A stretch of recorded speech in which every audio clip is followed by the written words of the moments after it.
Tama mo na sinasaktan ni Papa Ido, anong gagawin niyo po? Ay, Babawiin mo. babawiin ko. Hindi naman pwedeng gano'n na, Ikaw, kinisan na muna.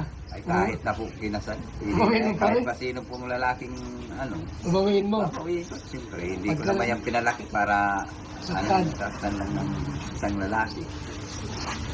Kung hindi bibigay ni Papa Ido, anong gagawin mo? Dimanda mo na lang. Wala naman pong magagawa. Edu, yari na. Tatay ni Beyonce, babawi na si Beyonce pag ito'y sinaktan. Edu, hindi na itutuloy ang kasal. Pero bago po yan, isa munang mapagpalang araw po sa inyong lahat. Magandang araw at magandang gabi. Mega love shoutout po dyan sa mga solid supporters ng EDC, mga silent viewers at mga OFW. Shoutout po at kumusta po kayo?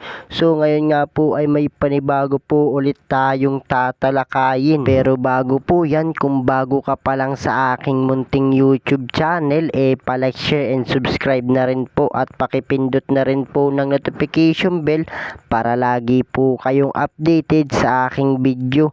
At paalala rin po, bago po tayo magbigay ng ating mga opinion, pakitapusin po muna ang kabuuan ng video para akma ang ating mga komento. At lagi din po nating suportahan ang founder ng Kalingap na si Kuya Bal Santos Matubang at Kalingap Rab. Yung sa araw-araw po nila na pagtulong atin pong suportahan, nang sa ganon marami pa po sila malingap. Lalong lalo na nga po dyan yung mga kapos sa pangangailangan ay malingap nila.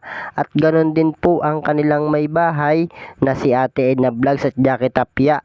Wag po sana tayo magsasawang sumuporta, mga kalingap. At so ayun, napanood nyo naman ang pahayag ng tatay ni Beyonce, mga kalingap. Napakalalim ng binitawang salita ng tatay ni Beyonce para dito kay Edo. At Edo, ano ang gagawin? Itutuloy pa ba ang kasal? Pero bago yan, may ibang dako po muna tayo, mga kalingap. Pag-usapan po muna natin ang EDC.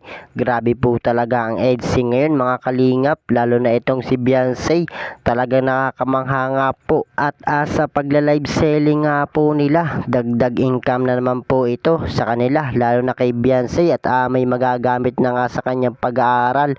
So syempre mga kalingap, gaya nga po ng sabi ko sa inyo dun sa huli kong upload, at pag nagla-live selling nga po etong dalawa, at yung kinikita nga po ni Edo binibigay na nga lang po niya kay Beyonce, mga kalingap. So grabe po yung pagmamahal ni Edo dito kay Beyonce. At sobrang napaka-supportive na boyfriend etong si Edo, mga kalingap, pagdating kay Beyonce. So kumbaga, gaya nga po ng sabi niya, basta kung kailangan niya lang ng tulong, andyan lang po siya. At handang tumulong, lalo na nga po dito kay Beyonce, basta para sa kanyang pag-aaral. At so ayun, balik nga po tayo dito sa ating topic ngayong gabi, mga kalingap. Pero bago po yan, atin po munang panuorin kung ano nga po ang masasabi ng tatay ni Beyonce patungkol nga po dito sa pinaplanong kasal ni Papa Eds. Tama mo na sinasaktan ni Papa Ido, anong gagawin niyo po?